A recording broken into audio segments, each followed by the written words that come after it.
Yun no, another day, another delivery. Naka natin paperwork. Paperwork at saka pen. Di-deliver nga pala natin yung hagdanan na pinick up natin. Pero check-in muna tayo. Nandito tayo sa saan to? Apollo Beach, Florida. Check-in muna tapos mamaya secure natin yung load natin. Walang tao. Tao po. Hello, hello. Yun nga lang, walang tao. Nasa lunch siguro kayo. Yun, nakapag-check-in tayo. Nakalagay open tapos nasa break sila. Lagyan nyo naman na nasa break kayo para hindi kami naghihintay dun. Naghintay ako ng gano'ng katagal. 48 minutes. Anyways, ito sa Home Depot maghihintay ka. Ibinigay silang pager. Parang yung pag nag-order ka, 'di ba? Tapos magba-vibrate na order, na ready na order mo. Kailangan natin ay gloves. Tapos ito. Ang sandata ni wala, sandata ko. Diba?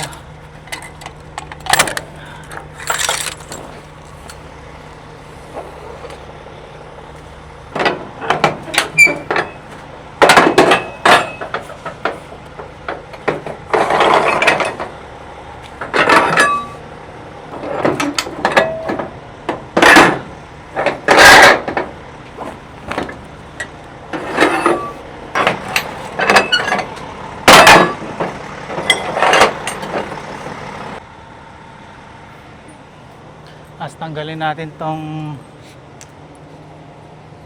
ang tawag dito, smoke tarp natin. Hindi pa naman nagre-ring yung hindi pa ready yung order natin.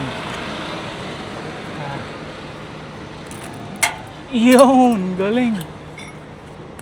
Yun.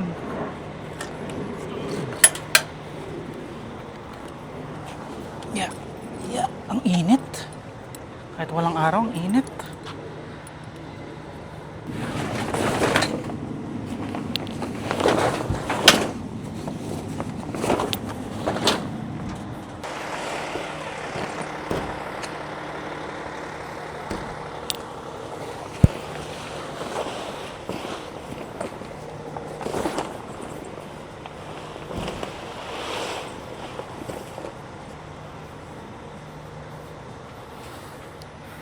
Bumababa ang aking short kasi wala akong puwet.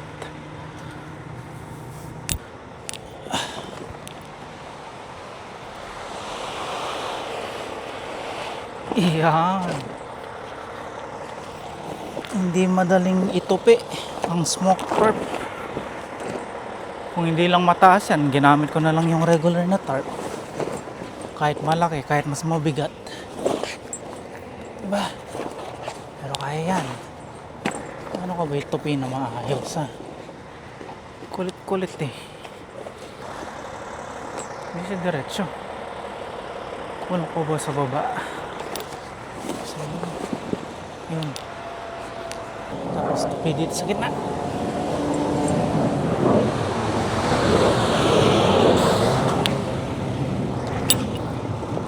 Tapos nyan, tupiin natin pa ganito.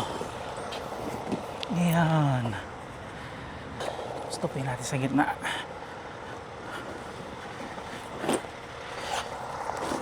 Ang daming tupi-tupi. Di katulad ng regular tarp. Easy lang. Saroroll natin. Tupi, ganun. Tupi. Hindi pala tupi, roll. Magkaiba pala yan. Tapos gagamitin natin yung bungee para secure. Yan. Tapos. Record ka pa? nagre-record pa. Dito kayo. Ay, walang magandang ano eh. Diyan lang. Diyan muna kayo.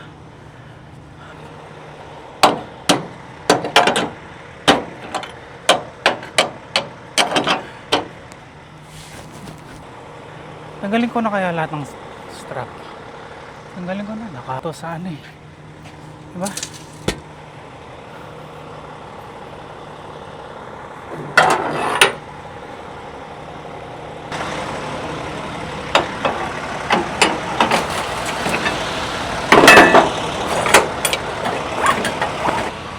Tinanggal ko na nga pala lahat ng strap.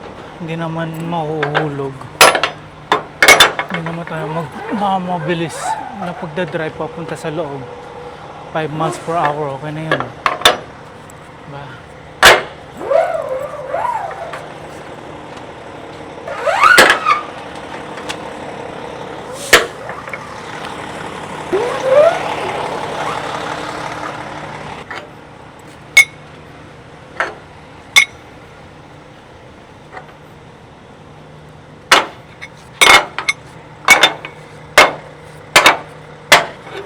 Roll natin tong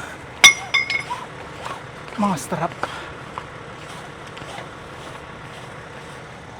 Pasok dito.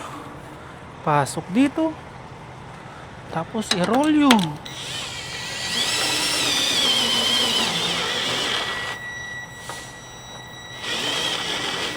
yun.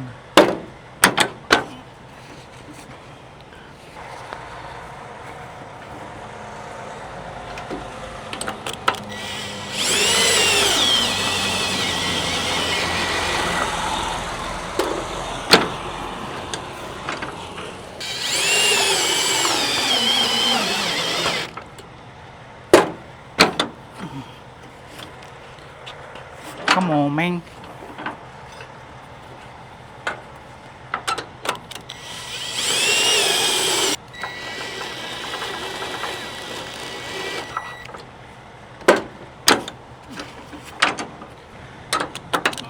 Magdami naman nun.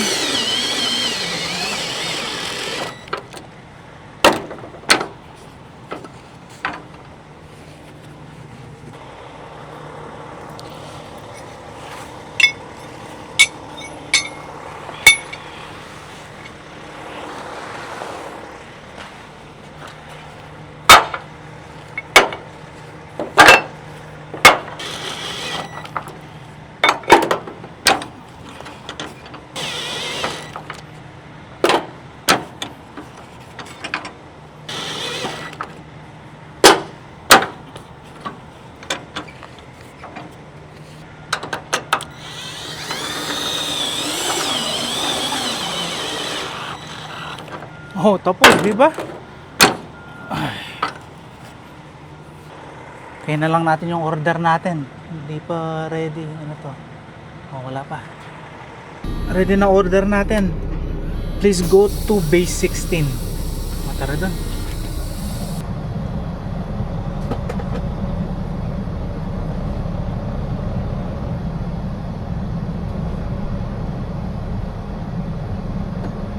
Dahan-dahan lang tayo para hindi mahulog yung hagdanan sa likod. Base 16, doon pa yun sa pinakadulo ng building. Daming ano dito, day cab. Last time na nandito ako, wala man to. Ano, pinalitan na nilang TMC. Hindi na TMC, Estes na. Dati puro TMC nandito. So itong mga puting truck, hindi talaga siya pagmamay-ari ng Estes Transportation. Ni-rent nila, ni-lease nila galing sa rider. Tapos sinalpak na yung pangalan nila, tapos ni-lease nila sa Home Depot, di ba? Mautak din eh.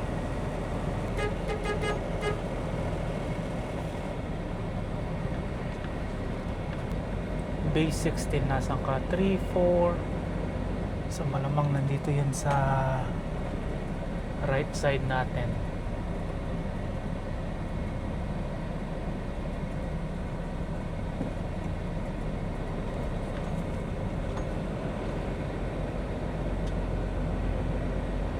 is 6, 8, 10, 12 seat. Sabi ko nasa pinakadulo. Pero may tao na doon. May tao doon. Ay, hindi. Doon tayo sa likod niya. Yung binigyan papeles. Ah, wala.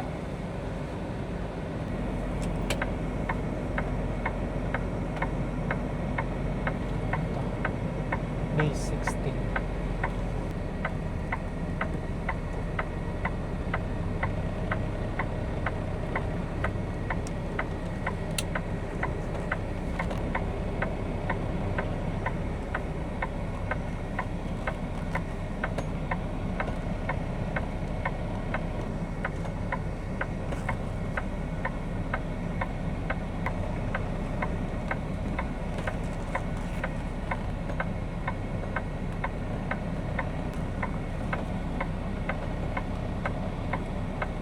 Diretso lang natin para wala silang masabi.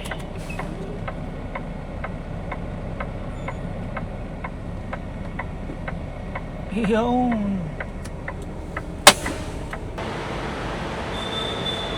Hey boss, real quick. I got my tarps on this ladder. Once we bring it down, I'm gonna take it off. Yeah, thank you.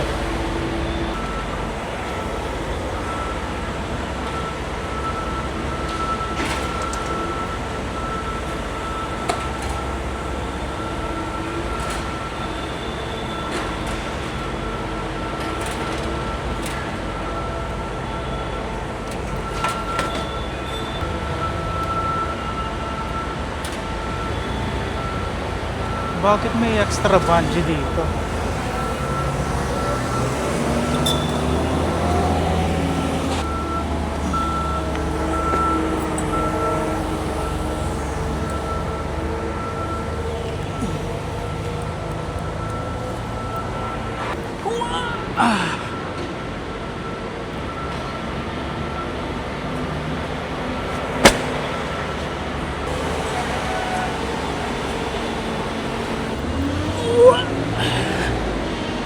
Bigat! 128 pounds lang naman.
All good, boss?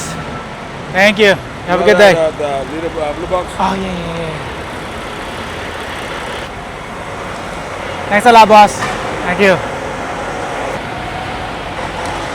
Tapos!